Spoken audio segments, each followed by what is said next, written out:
mời các đồng chí và các bạn theo dõi nội dung một số tin chính đã phát trong ngày.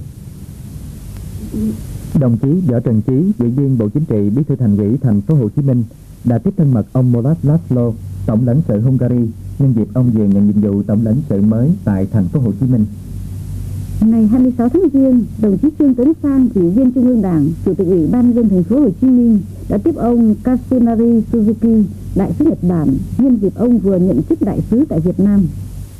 Ngày 25 tháng Giêng, đồng chí Âu Nghĩa, Tổng lãnh sự Trung Quốc tại Thành phố Hồ Chí Minh đã tổ chức chiêu đãi đoàn nhà báo lão thành Tân Hoa Xã Trung Quốc do đồng chí Trương Triết, nguyên là Phó Tổng biên tập Tân Hoa Xã dẫn đầu, đang ở thăm thành phố. Triển khai chương trình xây dựng giai cấp công nhân ở Thành phố Hồ Chí Minh và kỷ niệm lần thứ 66 ngày thành lập Đảng, Ban Thường vụ Thành ủy đã tổ chức các đoàn đến làm việc, tìm hiểu tâm tư, nguyện vọng và đời sống của công nhân và người lao động thành phố. Đồng chí Võ Văn Cương, Ủy viên Trung ương Đảng, Ủy viên Ban Thường vụ Thành ủy đã đến thăm công nhân nhà máy điện Thủ Đức. Đồng chí Nguyễn Ngọc Ẩn, Ủy viên Ban Thường vụ Thành ủy đã đến thăm cán bộ công nhân công ty Nisei thuộc khu chế xuất Tân Thuận, huyện Nhà Bè. Đồng chí Phạm Văn Hùng, Ủy viên Thường vụ, Trưởng ban tổ chức Thành ủy đã đến làm việc tại xí nghiệp Sinco thuộc Sở Công nghiệp Thành phố Hồ Chí Minh. Sau một năm thi công xây dựng, công trình cải tạo mở rộng tòa nhà văn phòng Thành ủy đã được hoàn thành, tổ chức nghiệm thu đưa vào sử dụng. Tổng chi phí xây dựng là 3 tỷ 700 triệu đồng. Bộ Chỉ huy Quân sự Thành phố Hồ Chí Minh đã tổ chức tổng kết phong trào thi đua quyết thắng năm 1995 và triển khai kế hoạch thi đua năm 1996 của lực lượng vũ trang trong thành phố. Sở Văn hóa Thông tin và Trung tâm Triển lãm Thành phố Hồ Chí Minh đã tổ chức liên quan các đội thông tin lưu động, thông tin cơ sở toàn thành lần thứ nhất năm 96. Có 12 đội thông tin lưu động và thông tin cơ sở tham dự. Trạm Gia Liễu tỉnh Đồng Tháp đã tổng kết 9 năm triển khai chương trình chống bệnh phong 1986-1995. Kết quả, toàn tỉnh đã quản lý được 921 bệnh nhân, kết thúc giai đoạn 1 chương trình chống bệnh phong ở tỉnh Đồng Tháp.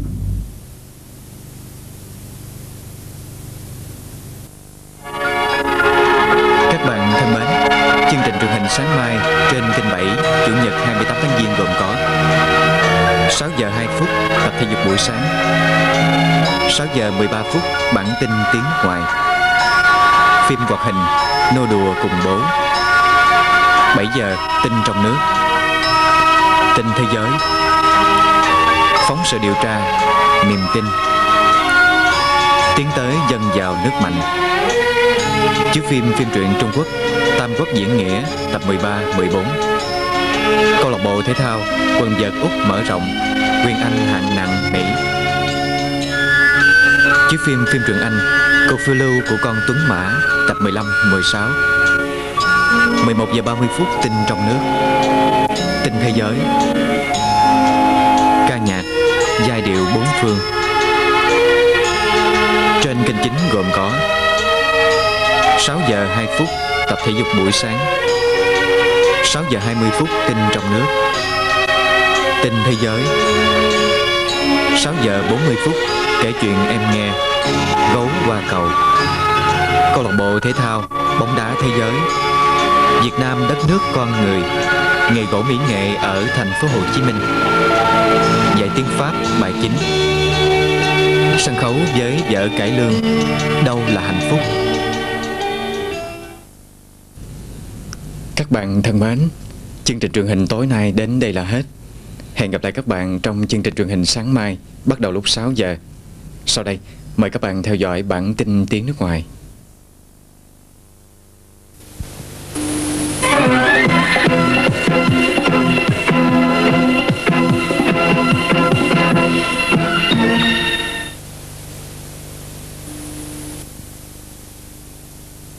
Hello, here's the news in English. Ho Chi Minh City will strive to become a center of trade and finance for Southeast Asia, said the chairman of the city's People's Committee, Trương Tấn Sang. This means Ho Chi Minh City becoming a major link in the transfer of goods and financial support for the development of the entire region. Vietnam's membership of ASEAN means opportunities for the development of all the country, particularly Ho Chi Minh City. But it also means challenges. The city perceives that more than any other cities and provinces, It has conditions favorable to implementation of the country's foreign economic policy, according to the city mayor. Between 1991 to 1995, the average growth of the city's GDP was 12.5%, industry growth was 16.5%, and the trading service sector 10% each year. The sectors represented 97% of the city's GDP for the period. The Vietnamese Sino Railway will be reopened a week before the Tết holiday after 18 years of disconnection. The Deputy General Director of Vietnam Railways Vũ Đức Lan said Friday that the two first express trains would cross the Vietnam-Sino border gate on February the 13th. 120 departs Hanoi for Beijing on February the 13th will leave Beijing for Hanoi on February the 12th. Preparations for the two first transport trains had been completed. Ho Chi Minh City Party Secretary, Politburo member Võ Trần Chí warmly received Hungarian General Counsel Miloš Lexler on his taking office in Ho Chi Minh City. Also on January 26th, Ho Chi Minh City People's Committee Chairman, Central Party member Trung Thân Sang received Japanese Ambassador Kazunari Suzuki on his new post in Ho Chi Minh City. Chinese General Counsel to Ho Chi Minh City, Âu Nghĩa, on Thursday had a banquet for the delegation of veteran journalists of Tân Hoa Xã News Agency, led by Mr. Trương Kiệt, its former Deputy Editor-in-Chief, on a visit to Ho Chi Minh City. To develop the program of building up Ho Chi Minh City working class and to commemorate the 66th founding anniversary of Vietnam Communist Party, the City Party Standing Committee sent fact-finding delegations to meet workers and laborers. Mr. Võ Văn Cường, Central Party member of the City Party Standing Committee, called on Thủ Đức Power Plant. Mr. Nguyễn Ngọc Ẩn, member of the City Party Standing Committee, paid a visit to Nissei Company in Tân Thuận Export Processing Zone. Mr. Phạm Văn Hùng, member of the City Party Standing Committee, head of the City Party Organizing Committee, paid a working visit to Sinco Company. After a year of construction, the project of restoring and upgrading the City Party office building has been checked and approved. The total construction cost comes to 3.7 billion dong. Ho Chi Minh City Military Commanding has summed up the 95 emulation movement determined to win and developed a 96 emulation program for the city armed forces. The Cultural and Information Service and the Exhibition Center of Ho Chi Minh City has organized the first festival for the city mobile information groups. There was the participation of 12 information units. The Dermatology Station of Đồng Tháp Province summed up these 9 years of developing the anti-leprosy program 1985-1995. Now 921 leprosers are under treatment as the result of the first phase of Đồng Tháp anti-leprosy program. Look at the world news. Israel seized the strategic plateau, the Golan Heights, from Syria in 1967. Now, Shimon Peres, the new Israeli Prime Minister, has indicated that he might be prepared to return the Golan to the Syrians if they are ready for the right kind of lasting peace. He's pushing for one last deal with Syria and the rest of the Arab world, which he says would end war in the Middle East. At the end of last year, the Americans sponsored the renewal of talks between Israel and Syria.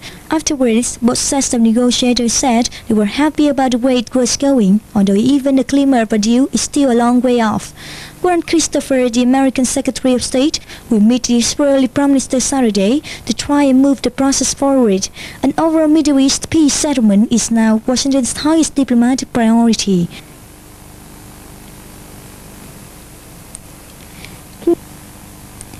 King Hussein of Jordan visits Israel Saturday as well. He was last here for the funeral of Yitzhak Rabin, the assassinated Prime Minister.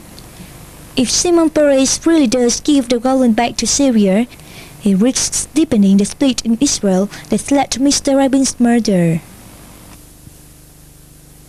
Mr. Marbleton said the signing of a new air transport agreement between Singapore and Myanmar will help develop closer links between the two countries. Mr. Ma said there's a need for increased air and maritime links between Singapore and Myanmar to support the growth in business and tourism. The air transport agreement permits airlines from Singapore and Myanmar to expand their air services.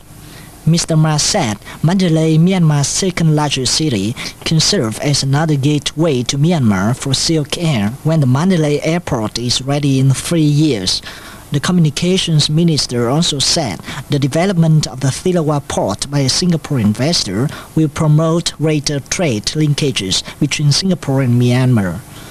On agriculture, the Minister for National Development Lim Hang Kiang said Singapore can serve as a big export market for Myanmar's farm products, besides assisting the country through the transfer of agro-technology.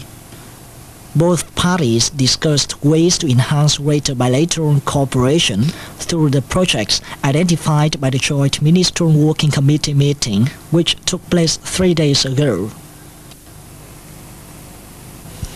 The leaders of the 5 parties making up Turkey's new parliament went to see the president one by one on Tuesday. He wanted their views on how a government could be formed from last month's indecisive election results. At news conferences afterwards,